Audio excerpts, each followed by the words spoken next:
My son dropped a bombshell tonight. I'm married tomorrow. Your car and house are gone. Bye. The night my son looked me in the eye and told me my house and my car were no longer mine, I didn't cry. I didn't beg. I didn't raise my voice. I just sat there in the kitchen where I had taught him to tie his shoes, where I had helped him with his homework for 12 years, where I had held his face in my hands after his first heartbreak, and I nodded slowly. Because in that moment, something shifted inside me that I knew could never shift back. My name is Daniel. I'm 58 years old. I worked 31 years as a civil engineer, raised one son mostly on my own after my wife Linda passed from cancer when Marcus was only 9, and I never once, not for a single day, stopped putting that boy first. That's not me looking for applause, that's just the truth. And sometimes the truth is the only thing you have left to hold on to. Let me tell you how we got here. Marcus was always sharp, quick with numbers, quick with words, quick with charm.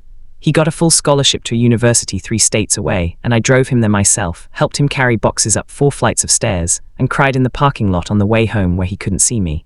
That was my proudest moment and my loneliest one, all wrapped into the same afternoon. For the first 2 years, we talked every Sunday. He'd tell me about his classes, his friends, a girl or two. I'd tell him about the house, the neighbors, the old oak tree in the backyard that still dropped acorns every fall like clockwork. It wasn't the same as having him home, but it was enough. Then he met Vanessa. I want to be careful here because I'm not the kind of man who blames women for what men choose to do, but I'd be lying if I said things didn't change after Vanessa entered the picture.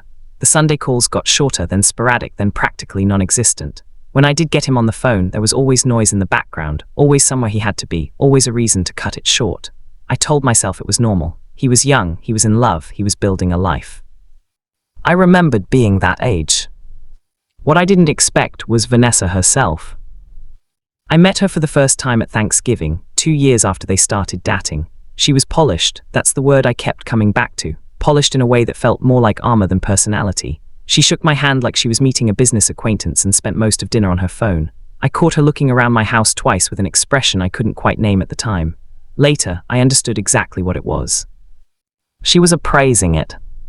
Over the following year, I noticed small things. Marcus stopped asking about the neighbors, stopped asking about the oak tree. When he visited, he and Vanessa stayed in a hotel downtown instead of his old room. She told him the house was too far from everything, though it was the same house 30 minutes from the city center it had always been. I didn't say anything. I didn't want to be that father, the one who poisons his son's relationship with criticism.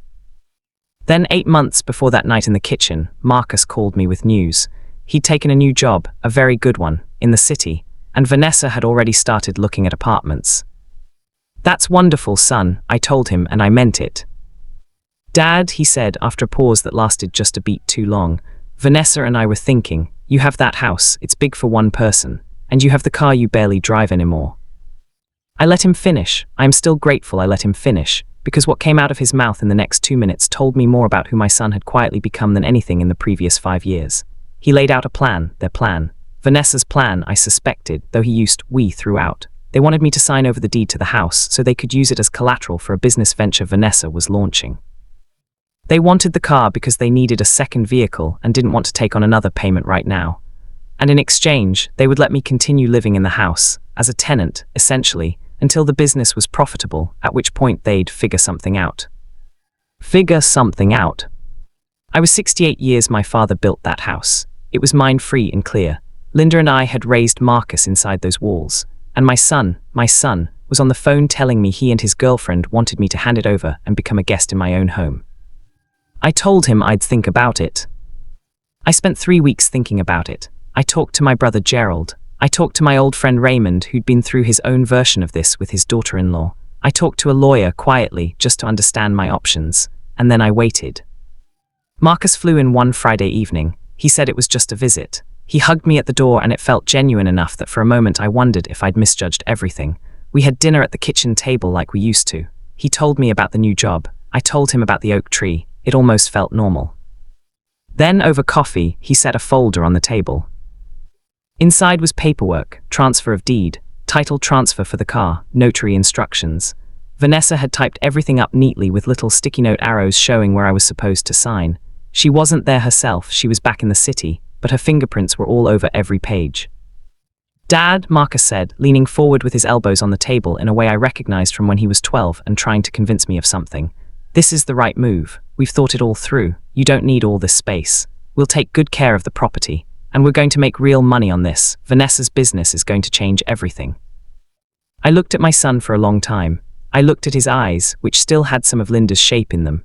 I looked at his hands around his coffee cup, the same hands I'd held crossing parking lots when he was small. And then I told him the truth. Marcus, I said, I love you. I have loved you every single day since before you took your first breath, but I am not signing these papers, not today, not ever. He blinked. He clearly hadn't anticipated this. Dad, we talked about this. You talked, I said. I listened. There's a difference. What followed was not pleasant. He raised his voice, something he rarely did as a child, something I could count on one hand. He told me I was being selfish. He said I wasn't thinking about his future. He said Vanessa had already told her investors they had secured the collateral. He said, and this is the part I will carry with me for the rest of my life, he said, I thought you wanted what was best for me. I waited for him to finish. My hands were flat on the table. My voice, when I spoke again, was steady. I have wanted what was best for you every day of your life. I said, I worked overtime so you could have new cleats for soccer. I drove you 4 hours each way to every college visit. I sat alone in this house for 9 years while you built your life, and I was happy to do it. But wanting what is best for you does not mean handing you something I earned so that Vanessa can put it up as collateral for a business I know nothing about. That is not love, that is surrender. He stared at me, then he picked up the folder, stood up from the table, and said something that still echoes in the walls of that kitchen. Fine, don't expect us to be around much then. He left that night, drove back to the city, didn't call for 3 weeks. I won't pretend those 3 weeks were easy. There is no version of that story where it doesn't hurt. I sat at that kitchen table more than once and asked myself whether I had made the right call, whether I had been too rigid, whether there was some version of compromise I'd missed. Those are the questions that come at 2 in the morning when the house is quiet and your son isn't calling. But I knew in my bones. What Marcus had presented to me was not a son asking his father for help. It was a transaction dressed up in the language of family, and if I had signed those papers, I wouldn't have saved the relationship. I would have taught him that I had no value beyond what I could hand over. The call came on a Wednesday, just before 7 in the evening. It was Marcus. He didn't open with an apology. He opened with silence, which for him was more telling. Then he said, I've been thinking, Dad. I've been thinking too, I said. He told me that Vanessa and he had argued, that she had pushed him to come back and try again, to apply more pressure, and that something about hearing her say that out loud had made something click for him. He said he had asked himself, for the first time, what he would think if a friend described his father in the position he had put me in. He said he didn't like the answer he came up with.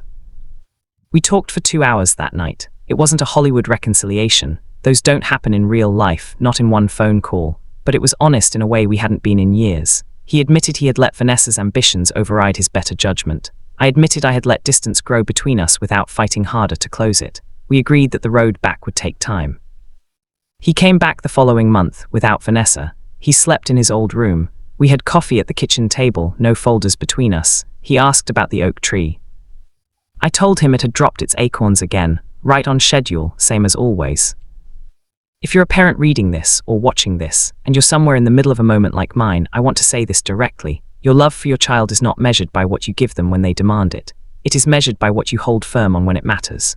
The hardest thing I ever did for my son was say no. And I believe now, in ways I couldn't see clearly that night, that it was also one of the best things. Because a father who has nothing left to stand on can't be much of a father to anyone. The house is still mine. The oak tree still drops its acorns in the fall. And my son called me last Sunday just to talk. Some things, if you hold on to them long enough, find their way back.